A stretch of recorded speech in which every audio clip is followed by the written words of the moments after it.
নমস্কার, Radhe Radhe, good evening সবাইকে। আজকে বিকেল থেকে আমি এই ব্লগটা শুরু করলাম।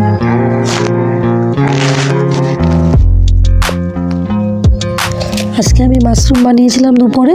তো দেখুন আমি কি করে মাশরুম বানালাম। প্রথমে মাশরুমটা কেটে ধুয়ে নিলাম গরম জলে,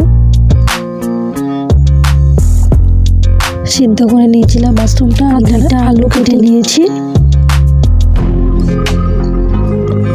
এখন কড়াইতে তেল দিয়ে দিলাম।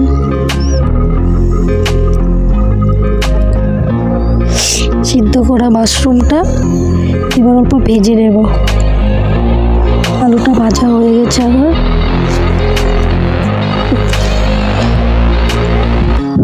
মাশরুম আর আলুটা ওই ভেজে নিয়েছি। এখন আমি কড়াইতে আবার তেল দিয়ে দিচ্ছি, তেজপাতা দিয়ে দিয়েছি,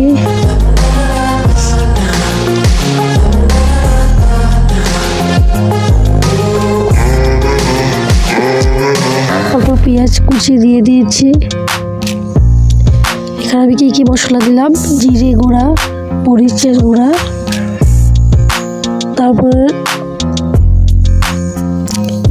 রসুন বাটা, পেঁয়াজ বাটা দিয়ে ভালো করে মশলাটা কষিয়ে এবার আমি মাশরুমগুলো ভালো করে ভাজা হয়ে গেলে মাশরুমগুলো আমি দিয়ে দেব।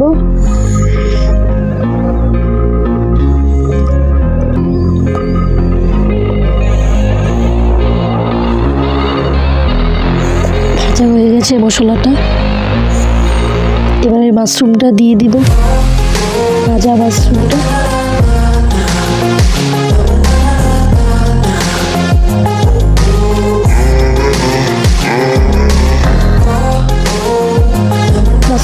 আলুটা দিয়ে ভালো করে ভেজে নেব। আমি এখানে 6-7 মিনিটের মতো ভাজলাম। এখন আমি এখানে জল দিয়ে দিলাম। জলটা দিয়ে ভালো করে ঝোলটা 5 মিনিটের মতন জাল করে আমি এবার নামিয়ে নিলাম। দেখুন আমার মাশরুম রেডি।